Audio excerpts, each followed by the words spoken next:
मित्रों, क्या आप ये जानना चाहते हैं कि मृत्यु के बाद आपकी आत्मा कहाँ जाएगी, या फिर ये कि संसार में किए हुए किस पाप की आपको नरक में क्या सजा मिलेगी?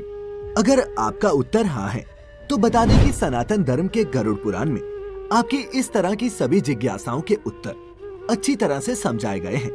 आपकी जानकारी के लिए बता दें कि गरुड़ को कश्यप ऋषि का पुत्र और भगवान विष्णु का वाहन माना जाता है।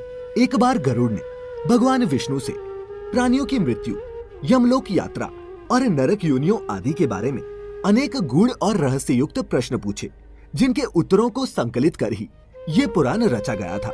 आज हम आपके लिए लेकर हाजिर हैं गरुड़ पुराण के इसी अनमोल ज्ञान की एक संकलन प्रस्तुति।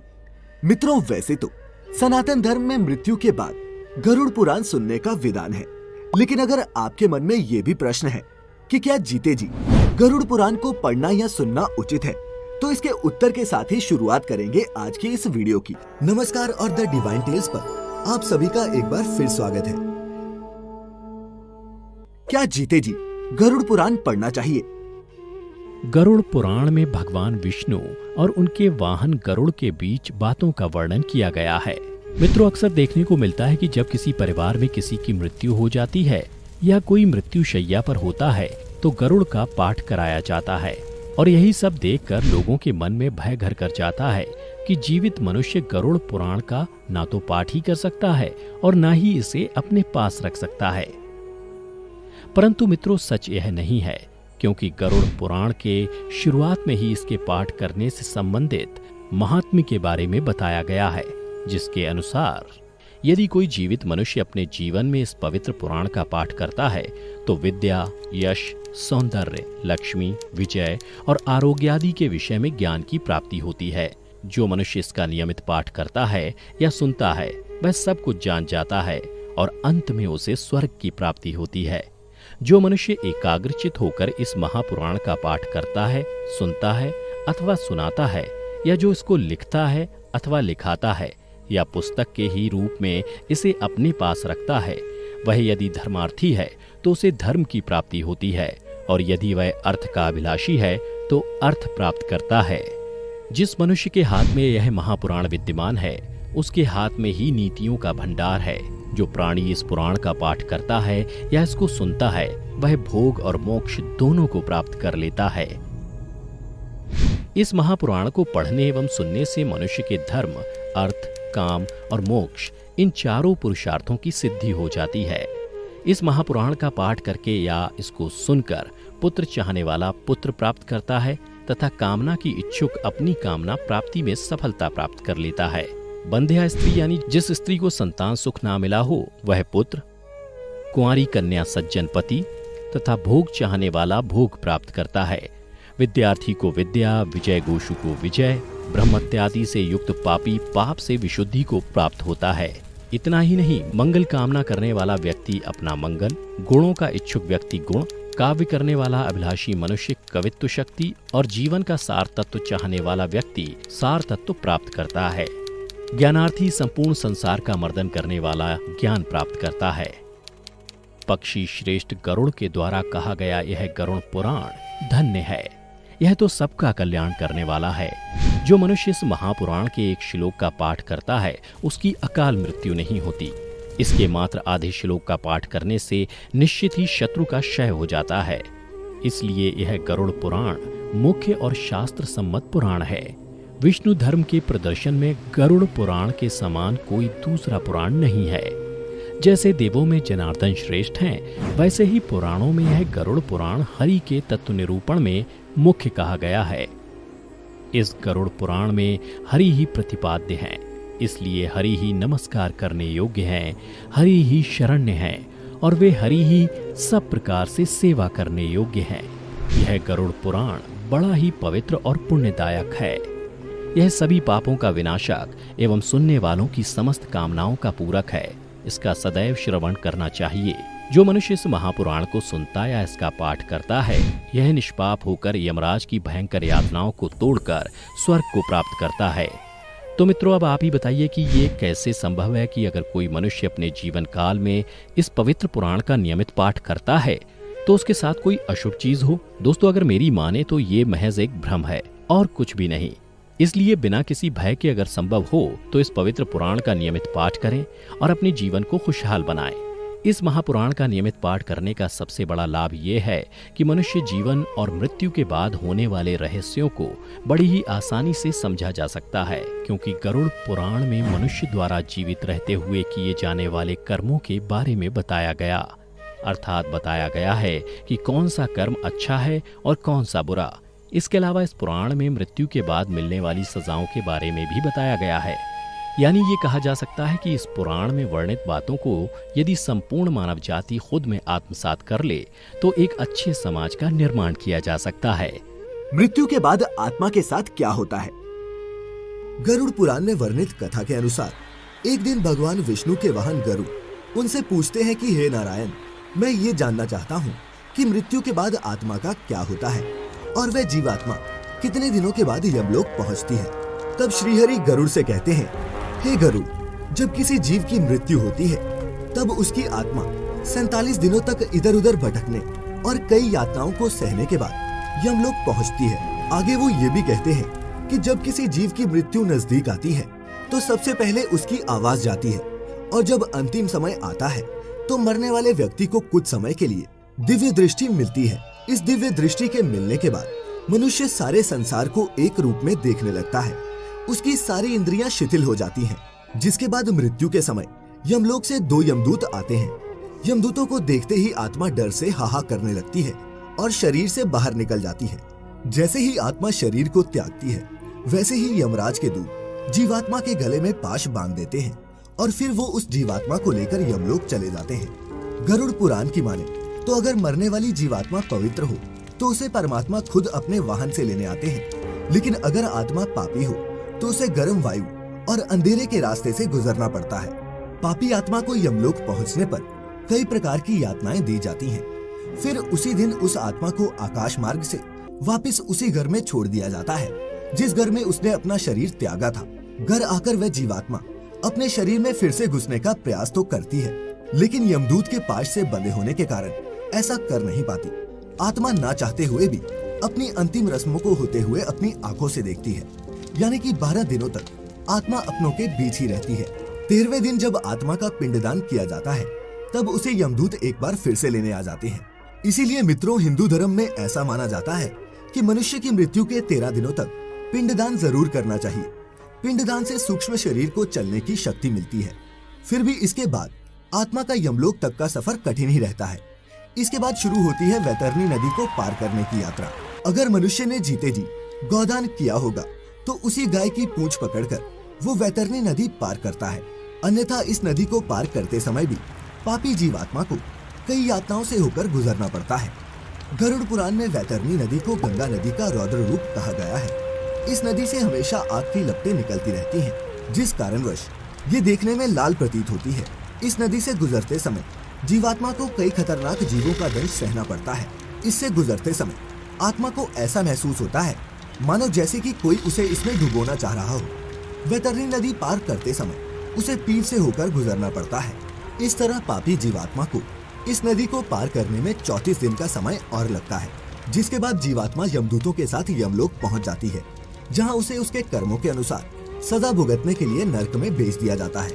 इसके बाद आत्मा को सजा कैसे सुनाई जाती है और क्या क्या होता है, ये जानने के लिए ऊपर आई बटन पर क्लिक करके आप हमारी एक दूसरी वीडियो देख सकते हैं। इसीलिए मित्रों, अगर आप मृत्यु के पश्चात इस तरह के कष्टों को नहीं भोगना चाहते तो अपने जीवन काल में अच्छे कर्म करें, क्योंकि चाहे आप जिसके लिए भी जीवन भर बुरे कर्म करते रहें, ये याद रखिए कि मरने के बाद कष्टों को भोगने के लिए आपके साथ वहाँ कोई नहीं होगा।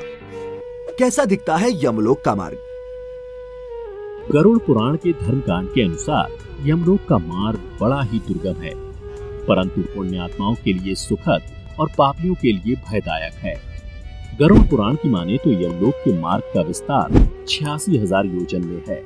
जो मनुष्य जीवित रहते दान करते हैं वे उस मार्ग में सुख से जाते हैं, और जो धर्म से हीन होते हैं वो उनको मृत्यु के पश्चात इस मार्ग में कई तरह की पीड़ा सहनी पड़ती है। पापी मनुष्य यमलोक के मार्ग में दीन भाव से जोर जोर से रोते चिल्लाते जाते हैं। इतना ही नहीं, यमराज के दूत भी इस मार्ग में पापी आत्म पर चाबुक आदि से तथा अनेक प्रकार के आयुधों से उन पर आघात करते रहते हैं और वे इधर उधर भागते हुए बड़े कष्ट से उस पथ पर चल पाते हैं। वहाँ कहीं कीचड़ है, कहीं जलती हुई आग है, कहीं तपाई हुई बालू बिछी है, तो कहीं तीखी धार वाली शिलाएं हैं, कहीं कांटेदार वृक्ष हैं और कहीं ऐसे ऐसे पहाड़ हैं जिनकी शिलाओं पर चढ़ना अत्यंत दुखदायक होता है।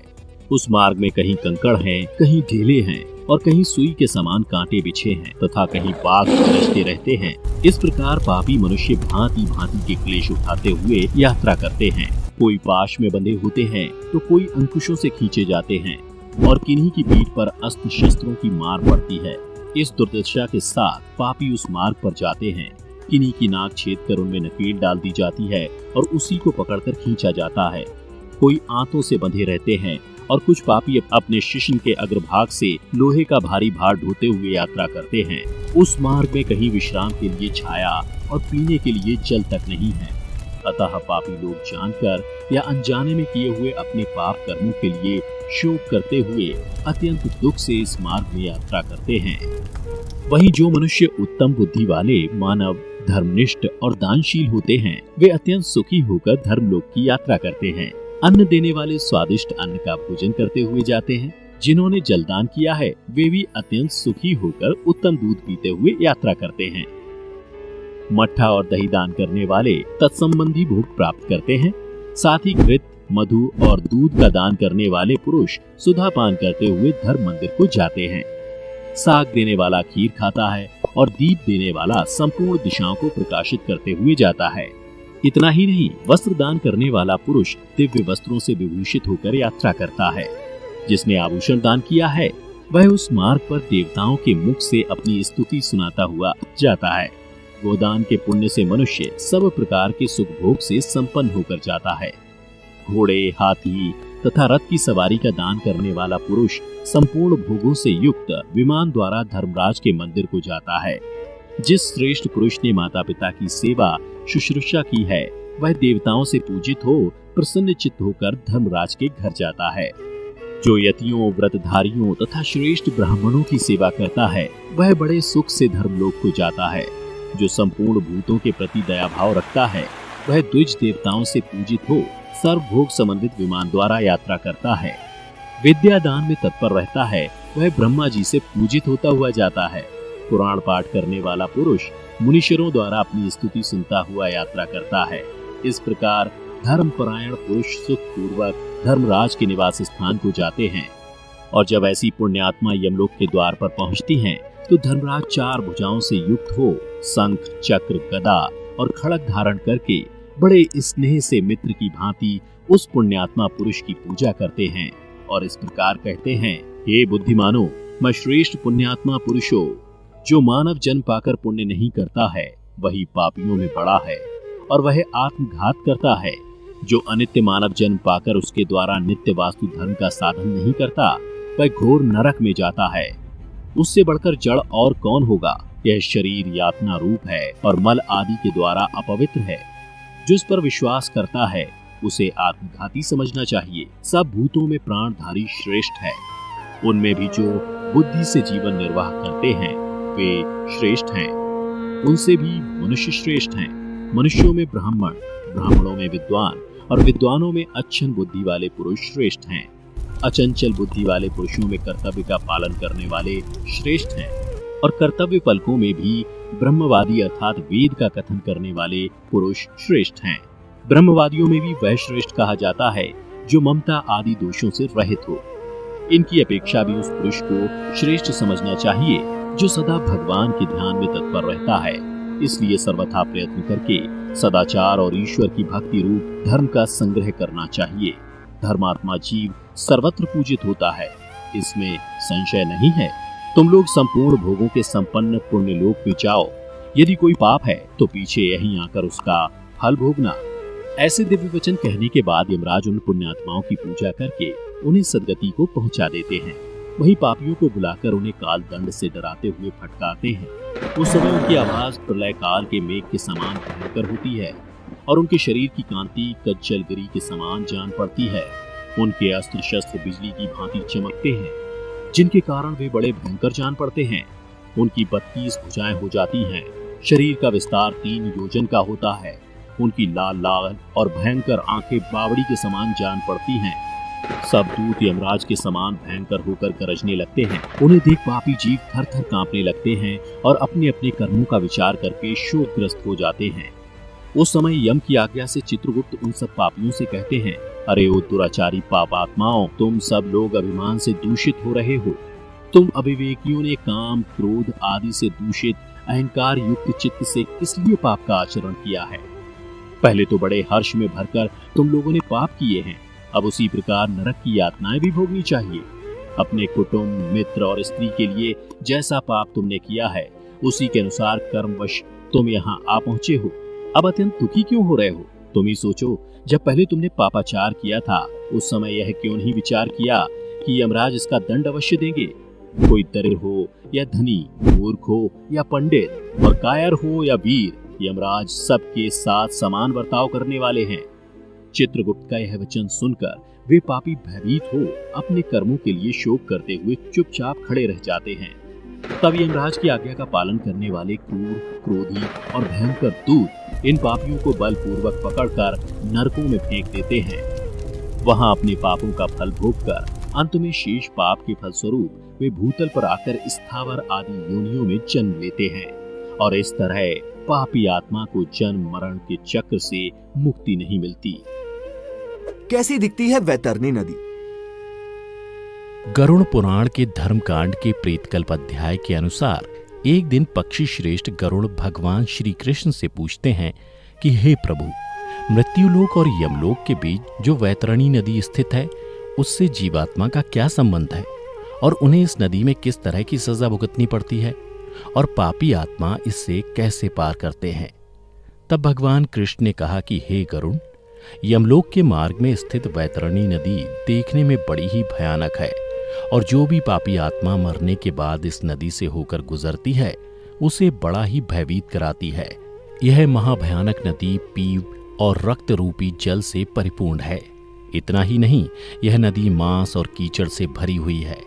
यह नदी पापियों को देखकर कई तरह के भयाक्रांत स्वरूप को धारण कर लेती है। पापी आत्मा की नदी में प्रवेश करते ही इस नदी का जल पात्र के मध्य में घी की भांति तुरंत खौलने लगता है। उसका जल कीटाणुओं एवं वज्र के समान सूंड वाले जीवों से व्याप्त है। साथ ही इस नदी में घड़ियाल, वज्रदंत तथा इनके ही जैसे अनेकों हिंसक एवं मांस भक्षक जलचरों से भरी हुई है और नदी में जैसे ही पापी आत्मा का प्रवेश होता है, वह 12 सूर्य की गर्मी के समतुल्य तपने लगती है। उससे उस महाताप में पापी चिल्लाते हुए करुण विलाप करने लगते हैं। ताप के कारण पापी आत्मा अपनों को पुकारने लगती है और जब कोई उसके पास नहीं आता तो वो उस भयंकर धूप में इधर उधर भागने लगती है और तब उसे ताप बर्दाश्त नहीं होता तो वह आत्मा उस दुर्गंधपूर्ण जल में डुबकी लगाती है और अपनी आत्मग्लानि से व्यथित होती है। फिर श्री कृष्ण कहते हैं कि हे गरुड़, कुछ जीवात्माएं ऐसी भी होती हैं जिन्हें मृत्यु के पश्चात इसी वैतरणी नदी में रहना पड़ता है। जैसे कि जो अपने जीवन काल में आचार्य, गुरु, माता पिता एवं अन्य वृद्ध जनों की अवमानना करते हैं, उसे इसी महानदी में रहना होता है। इसके अलावा जो जीवात्मा अपने जीवन काल में अपनी पवित्रता, सुशीला और धर्मपरायण पत्नी का परित्याग करते हैं, उनको सदैव के लिए उसी महाघिनौनी नदी के जल में वास होता है। साथ ही जो जीवात्मा जीवित रहते हुए अपने स्वामी, मित्र, तपस्वी, स्त्री, बालक एवं वृद्ध का वध करते हैं, वे इसी महानदी में ही गिरते हैं।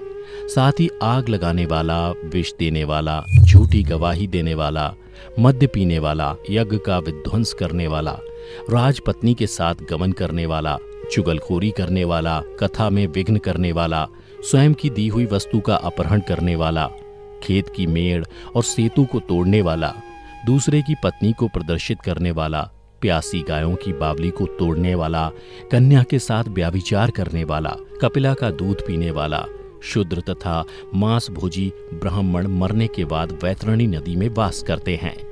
इन सब के अलावा अहंकारी, पापी तथा अपनी झूठी प्रशंसा करने वाला, कृतघ्न, गर्भपात करने वाला वैतरणी में निवास करता है। परंतु इन पापी जीवात्माओं में जिसने मकर और कर्क की संक्रांति सूर्य, चंद्र ग्रहण, संक्रांति, अमावस्या अथवा अन्य पुण्यकाल के आने पर श्रेष्ठतम दान दिया हो, उसे एक निश्चित समय के पश्चात इस नदी से यमदूतों के द्वारा निकाल लिया जाता है। इसलिए प्राणियों को चाहिए कि वे जीवित रहते दान करें और धर्म का संग्रह करें। इसके अलावा जो जीवात्मा जीवित रहते हुए गोदान करता है, यानी काले अथवा लाल रंग को 2 काले रंग के वस्त्रों से आच्छादित करके ब्राह्मणों को दान दे देता है, उससे भी इस नदी की यातनाओं से मुक्ति मिल जाती है। इसलिए हिंदू धर्म में मृत्यु से पहले गोदान कराया जाता है। ऐसा माना जाता है कि गोदान करने से मनुष्य उसी गाय की पूंछ पकड़कर उस नदी को पार करता है और उसे सुकर्म के प्रभाव से ऐहिक और पारलौकिक सुख की प्राप्ति होती है। इसीलिए दोस्तों, मनुष्यों को चाहिए कि वह अपने जीवन काल में अधिक से अधिक धर्म का संग्रह करे, जिससे कि उसे मृत्यु के बाद किसी तरह का कष्ट न झेलना पड़े। कैसा दिखता है यमलोक? गरुड़ पुराण में जब गरुड़ भगवान श्री हरि विष्णु से यमलोक के विषय में प्रश्न करते हैं, तब उत्तर में भगवान यमलोक तक जाने वाले रास्तों और यमलोक की व्याख्या करते हैं। तो आइए जानते हैं भगवान विष्णु ने यमलोक का वर्णन किस प्रकार किया है। वास्तव में यमलोक उन्हीं आत्माओं को ले जाया जाता है जो पापी होते हैं। यमलोक में यमराज निवास करते हैं। जिन आत्माओं ने अच्छे कर्म किए होते हैं, जैसे दया, दान आदि, उनको स्वर्ग लोक की प्राप्ति होती है। जब किसी पापी व्यक्ति की मृत्यु का समय निकट होता है, तब यमराज के दूत उसके पास आते हैं और जैसे ही आत्मा शरीर से बाहर निकलती है, यमदूत आत्मा को अपने साथ यमलोक ले जाते हैं। यमदूतों का रूप बहुत ही भयंकर है। ये डरावने दिखते हैं और आत्मा को प्रताड़ित करते हुए यमलोक लेकर जाते हैं। इसका अर्थ है कि शरीर त्यागते ही पापी आत्माओं को प्रताड़ना मिलना आरंभ हो जाती है। यमदूत जिन रास्तों से आत्मा को यमलोक लेकर जाते हैं, ये रास्ते भी बहुत डरावने और कष्टदायी हैं। आत्मा को राहत प्रदान करने वाली एक भी वस्तु इन रास्तों पर नहीं पाई जाती। इन रास्तों में भयंकर गर्मी होती है और पानी की एक बूंद से लेकर वृक्ष की छाया तक कुछ भी नहीं मिलता। ये मार्ग पिघले हुए लावा के समान तपते हुए, कांटों से भरे हुए और भूमि अग्नि के समान गर्म है। रास्ते में मिलने वाली प्रताड़नाओं से आत्मा अपने परिजनों को बहुत याद करती है और भावों में बहकर तड़पने लगती है। और दोस्तों, ऐसे कष्टों को सहन करते हुए अंततः आत्मा यमलोक पहुंचती है। आइए अब जानते हैं गरुड़ पुराण के अनुसार यमलोक कैसा है। यमलोक 86,000 योजन के क्षेत्र में फैला हुआ है। हमारी गणना के अनुसार एक योजन लगभग 1000 किलोमीटर के बराबर है। यमलोक के 4 द्वार हैं। दक्षिण और दक्षिण पश्चिम में यमपुरी है। यमपुरी की दीवारें इतनी शक्तिशाली हैं कि इन्हें भेदना असंभव है और यहाँ यमराज की अनुमति के बिना देवता भी नहीं प्रवेश कर सकते। यमपुरी में यमराज समेत उनके सभी दूतों के निवास स्थान हैं। गरुड़ पुराण में उल्लेखनीय है कि यमपुरी बिजली के समान चमकती है। भगवान विष्णु यमराज के भवन का व्याख्यान करते हुए कहते हैं कि यमराज के भवन की चमक स्वर्ण के समान है और यहाँ हमेशा कर्ण प्रिय ध्वनि सुनाई देती रहती है। अनगिनत प्रकार के पुष्प इस भवन को सुगंधित करते रहते हैं। इस भवन में एक बेहद आकर्षक सिंहासन है, जहाँ स्वयं यमराज विराजमान होते हैं और अनेक गंधर्व और अप्सराएं उनकी सेवा के लिए उपस्थित रहते हैं। यहाँ पर यमराज की सभा भी लगती है। गरुड़ पुराण के अनुसार इस सभा में केवल धर्म के मार्ग पर चलने वाली आत्माएं प्रवेश कर सकती हैं। ऐसी आत्माएं जिन्होंने कभी असत्य ना कहा हो, वे आध्यात्मिक प्रवृत्ति की हों, शांत स्वभाव की हों और जिन आत्माओं ने दान पुण्य किया हो, उनको ही यमराज की सभा में आने का अवसर प्राप्त होता है। इस प्रकार की आत्माओं के साथ यमराज मित्रता का व्यवहार करते हैं। ऐसी आत्माओं और यमराज समेत इस सभा में बहुत से ऋषि मुनि और तपस्वी भी उपस्थित होते हैं। यमपुरी के मध्य में चित्रगुप्त का भवन है, जो बहुत आकर्षक और भव्य है। यहाँ हर समय वाद्य यंत्र बजते रहते हैं और इस भवन में मणियों और रत्नों का बहुत आकर्षक सिंहासन है, जिस पर बैठकर चित्रगुप्त आत्माओं के कर्मों का लेखा जोखा तैयार करते हैं और इसमें लिखित कर्मों के अनुसार ही आत्माओं को यातनाएं दी जाती हैं। कैसी होती है यमराज की सभा? गरुड़ पुराण के अनुसार जब भगवान श्री विष्णु ने अपने वाहन पक्षीराज गरुड़ को जीवन और मृत्यु का संपूर्ण रहस्य बता दिया, तब गरुड़ ने उनसे पूछा कि हे स्वामी, आपके पवित्र वचनों से मैं जीवन और मृत्यु का रहस्य तो जान गया, परंतु कृपया कर मुझे ये भी विस्तार से बताएं कि यमराज की वो सभा कैसी है जहां इंसानों, पृथ्वी लोक के अन्य प्राणियों की आत्मा को मृत्यु के बाद लाया जाता है और फिर यमराज की सभा में कार्यवाही के बाद उनके कर्मों के मुताबिक उन्हें सजा दी जाती है। तब भगवान विष्णु ने पक्षीराज गरुड़ को बताया कि हे पक्षी श्रेष्ठ, जैसा कि मैंने आपको बताया कि यमराज, जिन्हें धर्मराज भी कहा जाता है, वो यमपुरी में निवास करते हैं। यमराज का यह लोक 86,000 योजन यानी कि करीब 12 लाख किलोमीटर में फैला हुआ है।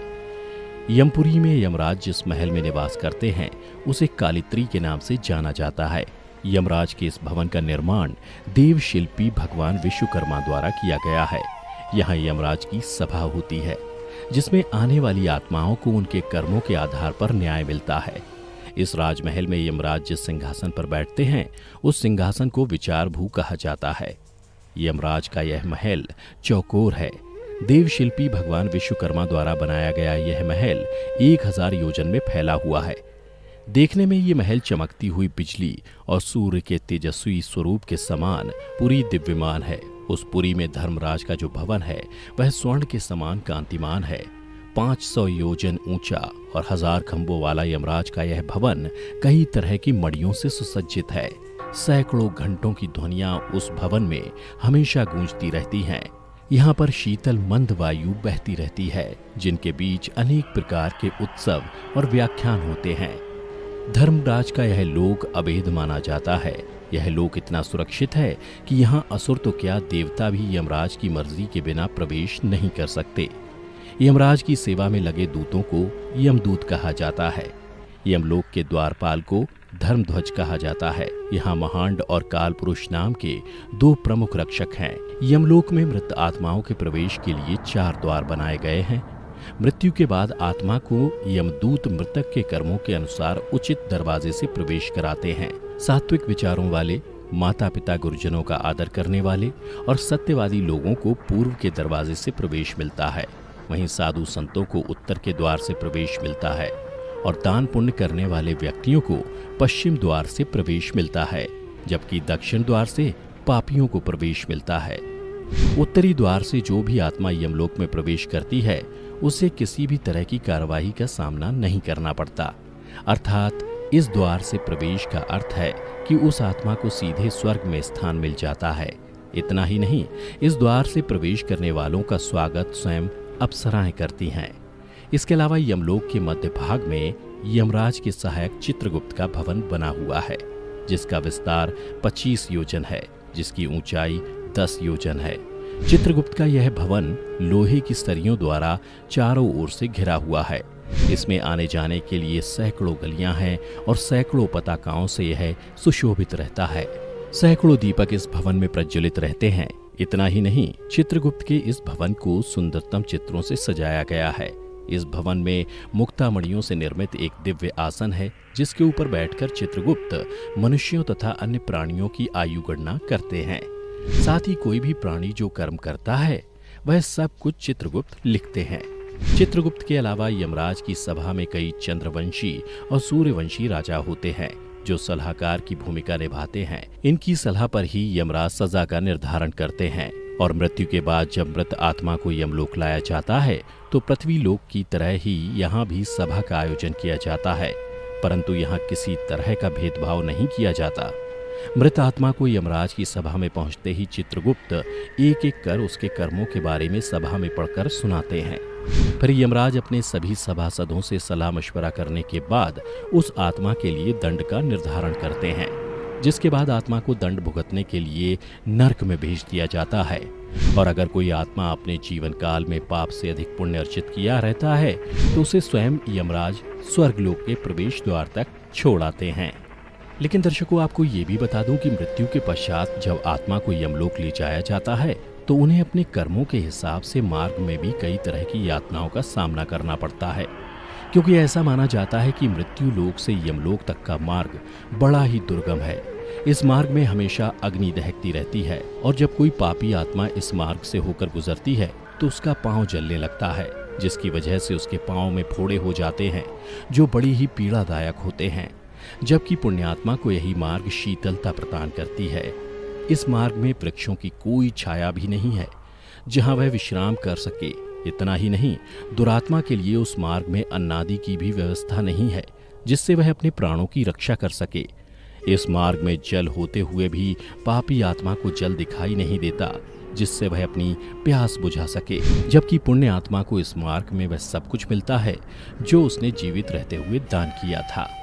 इसीलिए हिंदू धर्म में कहा गया है कि मनुष्य को चाहिए कि वह अपने से अधिक वस्तुओं का दान करे ताकि उसे मृत्यु के पश्चात किसी भी तरह की तकलीफों का सामना न करना पड़े, क्योंकि मृत्यु के पश्चात मनुष्यों के साथ साथ वही जाता है जो उसने अपने जीवन काल में पाप या पुण्य अर्जित किया होता है।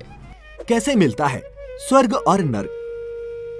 गरुड़ पुराण के धर्मकांड के प्रेत कल्प भाग में मृत्यु के बाद मृत आत्मा के साथ होने वाले सभी कार्यों का वर्णन किया गया है।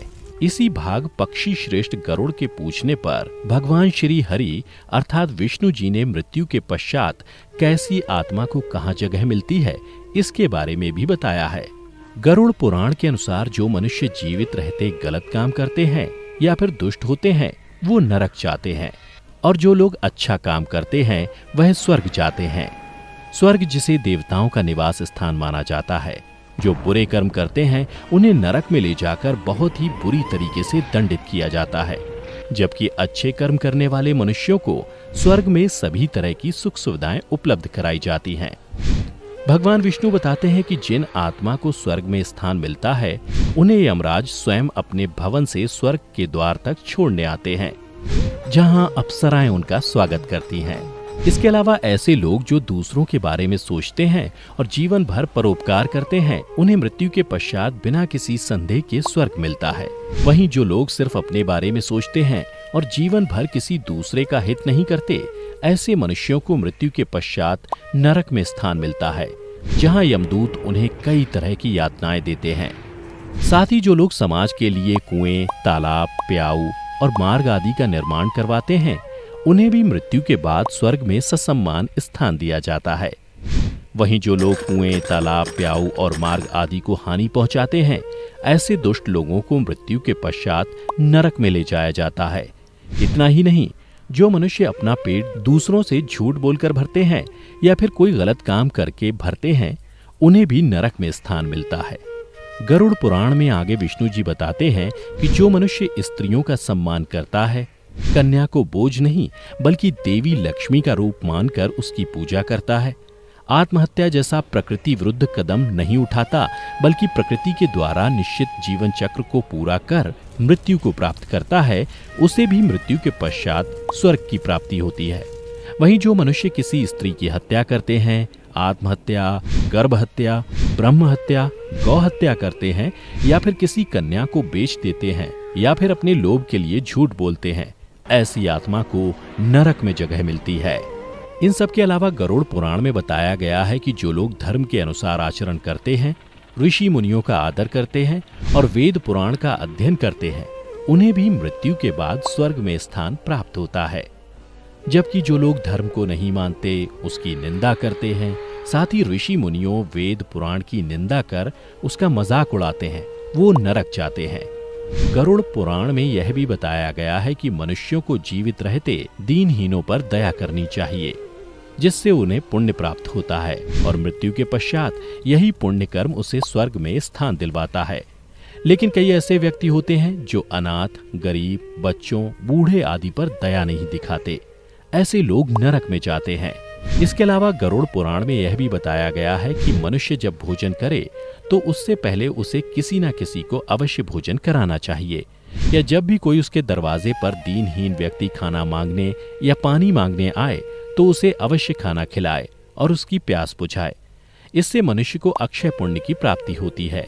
और जो मनुष्य ऐसा काम नहीं करता बल्कि अपने दरवाजे पर आए ऐसे लोगों को अपमानित करता है तो वह स्वतः अपने लिए नरक के दरवाजे खोल लेता है। साथ ही गरुड़ पुराण में भगवान विष्णु ने यह भी बताया कि जो मनुष्य जीवित रहते अपनी आय का एक निश्चित हिस्सा दूसरों पर खर्च करता है या जो ब्राह्मण, साधु, संतों को दान करता है, वह मृत्यु के पश्चात बिना किसी रुकावट के स्वर्ग पहुंचता है। और जो जीवन भर गीता का पाठ करवाता है या करता है या फिर धर्म कर्म, पूजा पाठ, भगवत भजन में संलग्न रहता है, उसे स्वर्ग में स्थान मिलता है। इसके अलावा जो मनुष्य अपने गुरुजनों और माता पिता की पूरे मन लगाकर सेवा करता है, उसे भी मृत्यु के पश्चात स्वर्ग में स्थान मिलता है। इसीलिए तो कहा गया है कि माता पिता और गुरुजनों के चरणों में ही स्वर्ग है। तो दर्शकों, अगर आप भी जीवन से जुड़े इस गूढ़ रहस्य को जान गए हैं तो आज से ही बुरे काम छोड़ने का प्रयत्न करें और जितना हो सके दीनहीनों की मदद करें, ताकि मृत्यु के पश्चात आपको किसी भी तरह का कष्ट ना भोगना पड़े। क्योंकि गरुड़ पुराण में यह भी बताया गया है कि मनुष्य जीवन भर जैसा कर्म करता है, उसे मृत्यु के पश्चात उसी के अनुसार अच्छे या बुरे कर्मों का फल भुगतना पड़ता है। अकाल मृत्यु के बाद मिलने वाली सजा। दोस्तों, गरुड़ पुराण में बताया गया है कि मनुष्य के जीवन का 7 चक्र निश्चित है, और यदि कोई मनुष्य इस चक्र को पूरा नहीं करता है, अर्थात जो अकाल मृत्यु को प्राप्त हो जाता है, उसे मृत्यु के बाद भी कई प्रकार के कष्ट भोगने पड़ते हैं। परंतु सबसे पहले ये जानना आवश्यक है कि अकाल मृत्यु क्या होती है, अर्थात किस तरह की मृत्यु को गरुड़ पुराण में अकाल मृत्यु की श्रेणी में रखा गया है।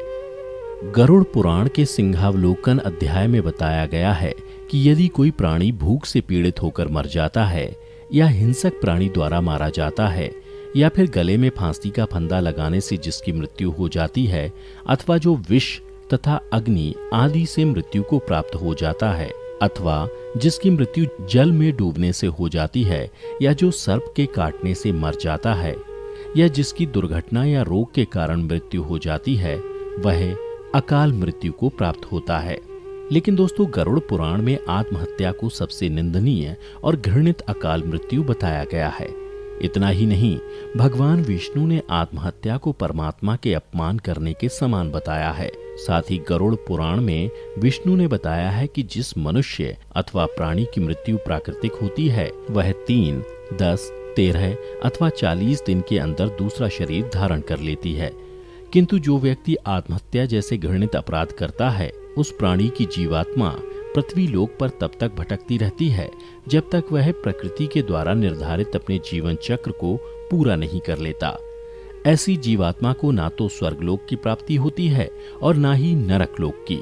जीवात्मा की इस अवस्था को अगति कहा जाता है। इसलिए गरुड़ पुराण में बताया गया है कि आत्महत्या करने वाली आत्मा अकाल मृत्यु को प्राप्त होने वाले सभी आत्माओं में सबसे कष्टदायी अवस्था में पहुंच जाती है, और अकाल मृत्यु को प्राप्त करने वाली आत्मा अपनी तमाम इच्छाओं यानी भूख, प्यास, संभोग, सुख, राग, क्रोध, दोष, लोभ, वासना आदि की पूर्ति के लिए अंधकार में तब तक भटकती रहती है जब तक कि उसका परमात्मा द्वारा निर्धारित जीवन चक्र पूरा नहीं हो जाता।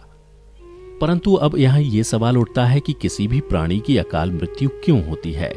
तो दोस्तों, मैं आपको बता दूं कि इसका भी वर्णन गरुड़ पुराण में किया गया है, जिसके अनुसार जब विधाता द्वारा निश्चित की गई मृत्यु प्राणी के पास आती है तो शीघ्र ही उसे लेकर मृत्यु लोक से चली जाती है। प्राचीन काल से ही वेद का यह कथन है कि मनुष्य 100 वर्ष तक जीवित रहता है, किंतु जो व्यक्ति निंदित कर्म करता है वह शीघ्र ही विनष्ट हो जाता है। जो वेदों का ज्ञान ना होने के कारण वंश परंपरा के सदाचार का पालन नहीं करता है, जो आलस्य वश कर्म का परित्याग कर देता है, जो सदैव त्याज्य कर्म को सम्मान देता है, जो जिस किसी घर में भोजन कर लेता है और जो पर स्त्री में अनुरक्त रहता है, इसी प्रकार के अन्य महादोषों से मनुष्य की आयु क्षीण हो जाती है। श्रद्धाहीन, अपवित्र, नास्तिक, मंगल का परित्याग करने वाले, परद्रोही, असत्यवादी ब्राह्मण की मृत्यु अकाल में ही यमलोक ले जाती है। प्रजा की रक्षा न करने वाला, धर्माचरण से हीन, क्रूर, व्यसनी, मूर्ख, वेदानुशासन से पृथक और प्रजा पीड़क क्षत्रिय यम का शासन प्राप्त होता है। ऐसे दोषी ब्राह्मण एवं क्षत्रिय मृत्यु के वशीभूत हो जाते हैं और यम यातना को प्राप्त करते हैं। जो अपने कर्मों का परित्याग तथा जितने मुख्य आचरण हैं उनका परित्याग करता है और दूसरे के कर्म में निरत रहता है, वह निश्चित ही अकाल मृत्यु को प्राप्त करता है। और जो शूद्र द्विज सेवा के बिना अन्य कर्म करता है, वह भी निश्चित समय से पहले यमलोक जाता है। तो ये हो गई अकाल मृत्यु और उससे मिलने वाले कष्टों की बात। चलिए अब जानते हैं कि अकाल मृत्यु के बाद कौन सी आत्मा किस योनि में भटकती रहती है। गरुड़ पुराण में बताया गया है कि जो पुरुष अकाल मृत्यु को प्राप्त करता है तो वह भूत, प्रेत, पिशाच, कुष्मांडा, ब्रह्म राक्षस, बेताल या क्षेत्रपाल योनि में भटकता रहता है। जबकि कोई स्त्री अकाल मृत्यु को प्राप्त होती है तो वह भी इसी तरह की योनि में भटकती रहती है, लेकिन उसे अलग अलग नामों से जाना जाता है। जैसे कि यदि कोई नवयुवती स्त्री या प्रसूता अकाल मृत्यु को प्राप्त होती है तो वह चुड़ैल बन जाती है। वहीं जब किसी कुंवारी कन्या की अकाल मृत्यु हो जाती है तो उसे देवी योनि में भटकना पड़ता है। इन सब के अलावा गरुड़ पुराण में अकाल मृत्यु के कारणों से मृत आत्मा की शांति हेतु कई तरह के उपाय बताए गए हैं। गरुड़ पुराण में बताया गया है कि अकाल मृत्यु को प्राप्त करने वाली आत्मा हेतु उनके परिवारजनों को नदी या तालाब में तर्पण करना चाहिए। साथ ही मृत आत्मा की इच्छा की पूर्ति के लिए पिंडदान अथवा सत्कर्म जैसे दान पुण्य अथवा गीता का पाठ करवाना चाहिए। ये कार्य कम से कम 3 वर्षों तक चलते रहने चाहिए। साथ ही वर्षी आने पर भूखे ब्राह्मणों, बालकों को भोजन भी कराना चाहिए ताकि मृत आत्मा को जल्द से जल्द मुक्ति मिल सके। वैसे दुर्घटना, रोग या अन्य किसी भी प्रकार की अकाल मृत्यु को रोकना तो हम इंसानों के वश में तो है नहीं, लेकिन आत्महत्या को हम रोक सकते हैं। जब भी आपके मन में आत्महत्या करने का ख्याल आए तो उससे पहले उससे जुड़े परिणामों को अवश्य जान लें, क्योंकि अक्सर लोग यही सोचकर आत्महत्या जैसा कदम उठाते हैं कि उन्हें सभी कष्टों से मुक्ति मिल जाएगी, लेकिन अज्ञानता के कारण वो नहीं जानते कि मृत्यु के बाद उन्हें वर्तमान में हो रहे कष्टों से ज्यादा ही कष्ट भोगना पड़ेगा। माँ के गर्भ से ही सीखने लगता है शिशु। गरुड़ पुराण के धर्म कांड के प्रेत कल्प अध्याय में पक्षीराज गरुड़ जब भगवान विष्णु से पूछते हैं कि हे प्रभु, जब कोई आत्मा दूसरा शरीर धारण करने से पहले अपनी माँ के गर्भ में होती है तो वह कैसा महसूस करती है, कृपया मुझे विस्तार से बताइए। तब भगवान विष्णु गरुड़ से कहते हैं, हे गरुड़, गर्भस्थ जीव को अपने पूर्व जन्मों का ज्ञान रहता है। वह वहां स्मरण करता है कि आयु के समाप्त होने पर शरीर का परित्याग करके अब मैं मलादि में रहने वाले छोटे छोटे कृमि या कीटाणुओं की एक विशेष योनि में स्थित हूं। पहले मैं सरक कर चलने वाले सर्पादि की योनि में पहुंचा, फिर मच्छर हो गया था। उसके बाद 4 पैरों वाला अभ्र या वृषभ नामक पशु बन गया था अथवा जंगली सुकर की योनि में प्रविष्ट था। इस प्रकार गर्भ में रहते हुए उस जीवात्मा को पूर्ण ज्ञान रहता है, किंतु उत्पन्न होते ही वह तत्काल उसे भूल जाता है। उसे याद आता है कि मैं दूसरे को चलने का विचार करता रहा। मैंने शरीर की रक्षा के लिए धर्म का परित्याग करके द्वैत, छल, कपट और चोर वृत्ति का आश्रय लिया। फिर गर्भस्थ जीव को याद आता है कि उसने अपने पिछले जन्म में अत्यंत कष्ट से स्वयं लक्ष्मी को एकत्र किया था, किंतु अभिलाषित धन का उपयोग वह नहीं कर सका और अग्निदेव, अतिथि और बंधु बांधवों को स्वादिष्ट अन्न, फल, गोरस तथा तांबूल दे करके मैं उन्हें संतुष्ट करने में असफल रहा। फिर गर्भस्थ जीव को याद आता है कि इस पृथ्वी पर स्थित त्रिविक्रम भगवान विष्णु की प्रतिमा का दर्शन तो मैंने किया नहीं, उन्हें प्रणाम नहीं किया और ना तो उनकी पूजा की। प्रभास क्षेत्र में विराजमान भगवान सोमनाथ की भक्ति पूर्वक पूजा एवं वंदना भी मेरे द्वारा नहीं हुई है। जब ऐसी चिंता गर्भस्थ जीव करता है तब यमदूत उससे कहते हैं कि हे देह धारिण, जैसा तुमने किया है उसके अनुसार अपना निस्तार करो। फिर माँ के गर्भ में पल रहा जीव स्मरण करता हुआ अपने को कोसते हुए कहता है कि तुमने अपनी कमाई से जो धन अर्जित किया था उसमें से किसी को दान नहीं दिया। पृथ्वी पर रहते हुए तुमने भूमि दान, गोदान, जलदान, फलदान, तांबूल दान अथवा गंध दान भी नहीं किया, तो अब भला क्या सोच रहे हो? तुम्हारे पिता और पितामह मर गए। जिसने तुमको अपने गर्भ में धारण किया वह तुम्हारी माता भी मर गई। तुम्हारे सभी बंधु भी नहीं रहे, ऐसा तुमने देखा है। तुम्हारा 5 भौतिक शरीर अग्नि में जलकर भस्म हो गया। तुम्हारे द्वारा एकत्र किया गया संपूर्ण धन धान्य पुत्रों ने हस्तगत कर लिया। जो कुछ तुम्हारा सुभाषित है और जो कुछ तुमने धर्म संचय किया है वह तुम्हारे साथ है। इस पृथ्वी पर जन्म लेने वाला राजा हो अथवा सन्यासी या कोई श्रेष्ठतम ब्राह्मण हो, वह मरने के बाद पुनः आया हुआ नहीं दिखाई देता है।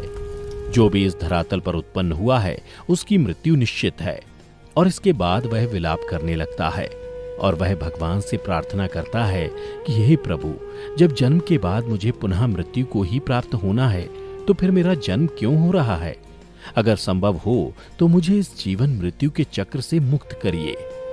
गरुड़ पुराण के अनुसार फिर माता के गर्भ में पल रहा शिशु भगवान से कहता है कि मैं इस गर्भ से अलग होने की इच्छा नहीं करता, क्योंकि बाहर जाने से पाप कर्म करने पड़ते हैं जिससे नरक आदि प्राप्त होते हैं।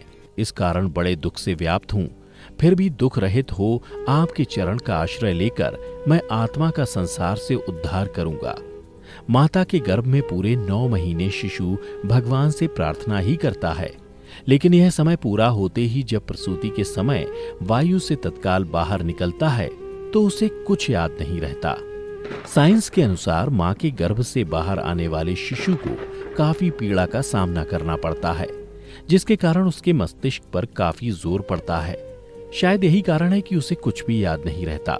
लेकिन गरुड़ पुराण के अनुसार प्रसूति की हवा से जैसे ही श्वास लेता हुआ शिशु माता के गर्भ से बाहर निकलता है तो उसे किसी बात का ज्ञान भी नहीं रहता। गर्भ से अलग होकर वह ज्ञान रहित हो जाता है। इसी कारण जन्म के समय वह रोता है। इन सब के अलावा गरुड़ पुराण में भगवान विष्णु ने यह भी बताया है कि जब शिशु गर्भ में 6 मास का हो जाता है तो वह भूख प्यास को महसूस करने लगता है और माता के गर्भ में अपना स्थान बदलने के लायक भी हो जाता है। तब वह कुछ कष्ट भी भोगता है।